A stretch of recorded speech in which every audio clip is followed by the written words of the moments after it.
Hey everyone, close your eyes for a sec. Imagine a misty land where ancient spirits whisper through tall bamboo forests. Picture awesome mountains mirrored in calm lakes. This is Japan, a land of opposites where delicate beauty meets powerful nature.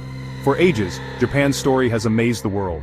From mysterious emperors to brave warriors, its history is like a colorful painting. But before the samurai, before the shoguns, there was a different Japan, full of mystery and magic. How did this island nation, once a bunch of fighting clans, become a united empire? The answer is hidden in the past, in stories whispered by the wind. Get ready because we're going on a journey through Japanese history. We'll uncover forgotten secrets. We'll see empires rise and fall. We'll meet the heroes and villains who shaped this amazing nation. Our journey starts way back when shamans ruled the islands and spirits were everywhere. We'll explore the legends and real events that built the Japan we know today. So, open your mind and let's go explore the heart of ancient Japan, uncovering the wild and exciting stories that built a nation. Deep in ancient Japan, a mystery unfolds, shrouded in the mists of time and legend. It's around the year 200, a time when the land is divided, and the future of Japan is uncertain. In this world, a young woman named Himiko rises to power, capturing the imagination of her people and her rivals alike. She's not a warrior or a princess. Instead, she's a shaman, a spiritual leader who claims to speak with the gods. Her wisdom and mysterious powers set her apart, making her both respected and feared. Himiko rules the land of Yamatai, a place lost to history and legend. Some believe Yamatai was in Kyushu, while others argue it lay further north, hidden among the mountains. Wherever it was, Yamatai, under Himiko's guidance, became a center of power and influence. She united the warring clans, bringing peace, prosperity, and a sense of unity to the land. Her reign marked a turning point in Japanese history, a moment when the idea of a united nation first began to take shape, setting the stage for the Japan we know today. But who was Himiko, this enigmatic queen? The truth is, we know very little about her. Her life is a puzzle, with pieces missing and stories blurred by time. Some say she was a powerful sorceress, able to control the forces of nature and command the weather itself. Others believe she was a masterful diplomat, skillfully navigating the complex web of clan politics and forging alliances that lasted generations. The truth, like Himiko herself, remains elusive. Her story is woven from both fact and legend, a tapestry of myth and reality. Her legend tells of a time when women could be powerful leaders, when the spirit world was as real as the physical one, and when belief shaped the destiny of a nation. Himiko's reign, though shrouded in mystery, is a powerful reminder of the vital role women played in shaping the early history of Japan, leaving a legacy that still echoes today. Her story continues to fascinate and inspire, reminding us of the enduring power of mystery, legend, and the unknown in our understanding of the past. Something big was happening. The air was thick with anticipation, as if the land itself sensed a transformation on the horizon. It was the 6th century, a time when Japan was still finding its identity, shaped by ancient customs and the rhythms of nature. A new idea was spreading across Japan, something that would change the nation's spirit forever: Buddhism. It arrived quietly at first like a gentle breeze, but soon grew into a powerful force. Coming from mainland Asia through Korea, this new religion, with its message of peace and enlightenment, was met with curiosity and some pushback. The journey across the sea was not just physical but also cultural, a bridge between worlds.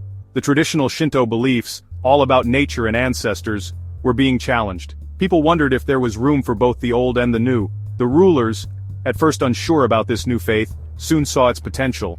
They realized Buddhism could offer more than just spiritual guidance. It could help bring order to a divided land. Buddhism, with its focus on order, was a great way to unite the fighting clans. Its teachings encouraged harmony, discipline, and respect, values that resonated with leaders seeking peace. Temples and monasteries, places of learning and spiritual guidance, started popping up everywhere. These became centers not just for prayer but for art, education, and community life. Buddhist teachings about compassion and karma slowly became part of Japanese life. Families gathered to light incense, children learned from monks, and the ideas of kindness and mindfulness took root. Buddhism wasn't just a new religion, it was a huge cultural shift. It touched every part of society, from the way people prayed to how they treated each other in daily life. Japanese art, buildings, writing, and even language were changed by it.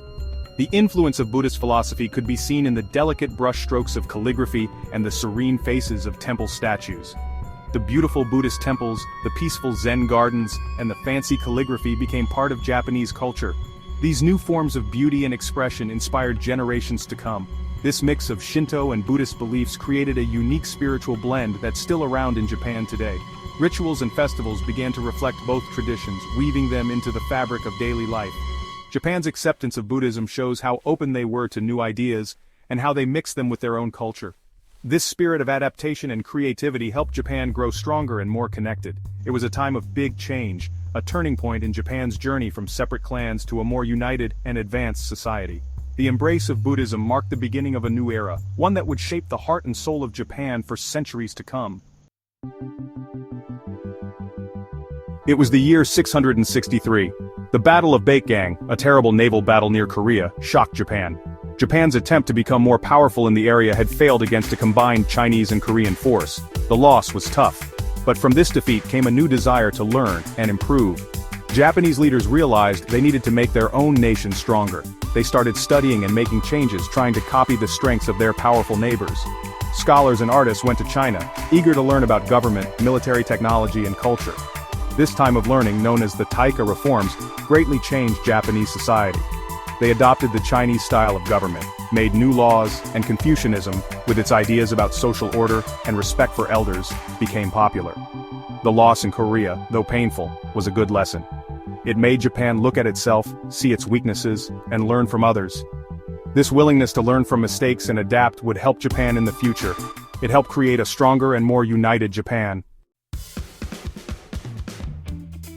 The sun shone on the new temples, casting a golden glow over the rooftops and signaling the start of another day in ancient Japan. It was the 8th century, and the city of Nara, with its grand streets and palaces, was a symbol of imperial power.